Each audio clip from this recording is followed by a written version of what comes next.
Yo l'équipe, j'espère que vous allez bien. Aujourd'hui on se retrouve pour le 12e épisode des pronostics de notre très cher Ligue 1. La semaine dernière ça a été plutôt, voilà, coup-ci coup-ça, voilà, l'expression de merde, mais voilà, c'était très compliqué. On a quand même pronostiqué une victoire du LOSC face à Strasbourg, on a pronostiqué une victoire de Lens face à Montpellier, une victoire aussi de Toulouse face à Angers, un score exact entre Rennes et Lyon, 3-2, voilà, c'est pas rien quand même. Une victoire aussi de Nantes face à Brest. Et après pour le reste, j'ai eu faux, notamment bien sûr le pronostic entre le Paris Saint-Germain et Marseille. Je voyais un partout. Il n'y a finalement eu que 1-0. Mais comme je vous l'ai dit dans mon débrief du vlog, il y aurait pu avoir bien plus que ça en termes de score. Il y a eu deux très bons gardiens notamment. Donc voilà, c'est parti. Et le vendredi, ça commence sans plus tarder avec un Ajaccio contre le Paris Saint-Germain. Alors à noter que le Paris Saint-Germain se déplace sans Neymar qui est suspendu. Est-ce que c'est peut-être pas une mauvaise chose pour les Parisiens, parce que voilà, on sait l'agressivité des joueurs corses, surtout sur les contacts, et comme Neymar est assez fragile, donc voilà, c'est peut-être une bonne chose soit pour Ajaccio parce qu'il y a moins d'adversité aussi, mais du côté aussi parisien c'est une bonne chose également. Je vois une victoire quand même 3-1 du Paris Saint-Germain face à Ajaccio, parce que voilà, la qualité est quand même différente. Je pense que pour moi Paris va finir champion et Ajaccio va finir dans les derniers, donc voilà, l'écart est quand même très très large entre les deux équipes, et je vois une victoire 3-1, même si c'est à l'extérieur de Paris sans trop forcer. Ensuite, on a le samedi à 17h Montpellier contre Lyon. Lyon et Montpellier, c'est vraiment similaire en termes de résultats, c'est très compliqué. On a 4 défaites pour les 5 derniers matchs pour les deux équipes. Je vois quand même une victoire de Lyon face à Montpellier, parce que déjà ça a quand même prouvé quelque chose de positif face à Rennes malgré la défaite la semaine dernière pour Lyon. Je vois une victoire 2-1 de Lyon du coup face à Montpellier, et Montpellier c'est quand même très compliqué. Voilà, je me demande comment Brest a quand même perdu 7-0 face à eux. En début de saison, ça reste quand même un mystère. À 21h, un très très beau match entre Marseille et Lens. Deux équipes similaires dans la forme, parce que surtout c'est dans la course à l'Europe, mais aussi deux équipes qui sont très très bonnes défensivement, mais aussi des équipes qui galèrent offensivement, comme j'ai pu le voir par exemple lors du classique. Marseille en attaque c'est très compliqué, et Lens c'est pareil, ces derniers matchs en attaque c'est très très compliqué.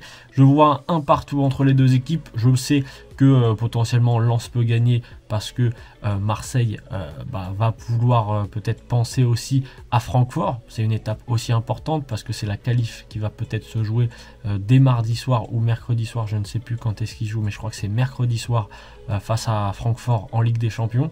Et voilà, après aussi, voilà, s'ils gagnent face à Lens, ça permettrait aussi de repasser devant Lens. Donc je pense qu'ils vont pas ménager leur effort, mais je vois un match nul, un partout entre les deux équipes. Le dimanche à 13h, nous avons Angers face à Rennes. Pour le coup, pas trop de débat là-dessus. Je vois Rennes gagner face à Angers, même si c'est à l'extérieur, mais la dynamique d'Angers, c'est quand même 3 défaites sur les 3 derniers matchs. Du côté de Rennes, c'est 3 victoires sur les 3 derniers matchs. Donc voilà, il n'y a pas trop de débat. En plus, Rennes va pouvoir peut-être, en cas de victoire, potentiellement pouvoir rattraper les gens et peut-être déjà monter sur le podium. Je me rappelle plus trop, non, il y a peut-être un peu trop d'écart, mais voilà, peut-être se rapprocher du podium. Donc je vois une victoire 2-0 face à Angers du côté de Rennes. Pour le multiplex de 15h et le premier match, nous avons un 3 face à Lorient, et je vois un match nul entre les deux équipes, puisque nous avons deux belles équipes. 3, on n'en parle pas beaucoup, mais ça fonctionne plutôt bien en ce moment. Du côté de Lorient, ça a freiné face à Reims, mais voilà, ça arrive aussi des fois à des équipes de faire match nul. Là, pour le coup, je vois un match nul à l'extérieur. Je sais pas pourquoi, j'avoue que j'ai pas spécialement de pronostic vraiment construit là-dessus, mais les deux équipes se débrouillent bien, et je vois une neutralité entre les deux équipes au terme de ce match. Toulouse contre Strasbourg, Toulouse, c'est très très fort à domicile. C'est 3 victoires sur les 3 derniers matchs à domicile. Du côté de Strasbourg, c'est compliqué. Voilà, le dernier match à l'extérieur, ils ont quand même gagné. C'était face à Angers. Mais j'avoue que je vois quand même Toulouse gagner face à Strasbourg 2-1.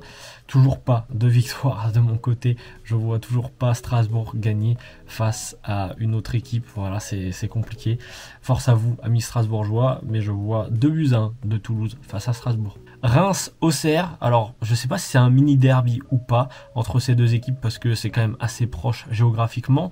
Du coup je vois un match nul entre les deux équipes si c'est un derby, s'il y a une mini rivalité entre les deux équipes, voilà, parce que c'est quand même tendu les derbys à chaque fois, c'est pas des grandes victoires écrasantes, pardon. Donc voilà, je vois un partout entre Reims et Auxerre, sachant que les dynamiques des deux équipes sont les mêmes un peu aussi, ça galère des deux côtés. Donc voilà, même si Auxerre a fait match nul face à Nice et Reims a été faire match nul à Lorient quand même, c'est pas négligeable, mais je vois une neutralité aussi dans ce résultat entre les deux équipes. Dernier match dans ce multiplex de Ligue 1 entre Clermont et Brest. Je vois une victoire de Clermont face à Brest, surtout que c'est à l'extérieur pour Brest. Et vraiment, actuellement, Brest, c'est la pire équipe du championnat. Voilà, force à vous, amis brestois, mais c'est très compliqué. Clermont, ça fonctionne plutôt bien. Ça a été faire match nul face à Monaco, ce qui n'est pas rien quand même. Donc voilà, ça a empêché Monaco de continuer sur sa progression.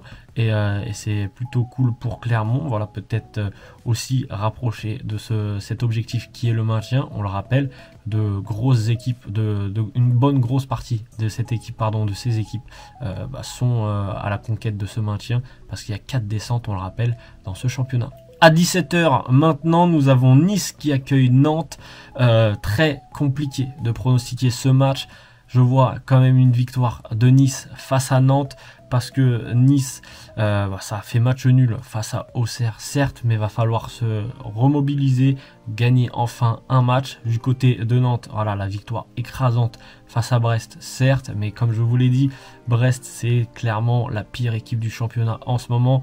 Donc voilà, c'est peut-être, on va dire, les 3 points qu'il fallait absolument gagner pour Nantes pour au moins, voilà, pas faire en sorte que par exemple l'entraîneur soit en danger, Antoine Kombouaré, et voilà, je vois une victoire de Nice 1-0 face à Nantes. Pour le dernier match, cette affiche de la 12e journée, la deuxième affiche parce qu'il y a quand même 2 beaux matchs, nous avons le LOSC face à Monaco à 20h45, ça va être bouillant pour les deux équipes parce que d'un côté nous avons Monaco qui veut peut-être accrocher le podium avec potentiellement une victoire, et du côté du LOSC, maintenir ce rythme et enfin faire une série de victoires, voilà, pourquoi pas. Et du côté de Monaco, ça va peut-être aussi regarder jeudi prochain pour la Ligue Europa si ça gagne face à l'adversaire, je ne sais plus qui c'est, si c'est Ferencváros ou si c'est l'Étoile Rouge, mais en tout cas voilà, ça peut être assez compliqué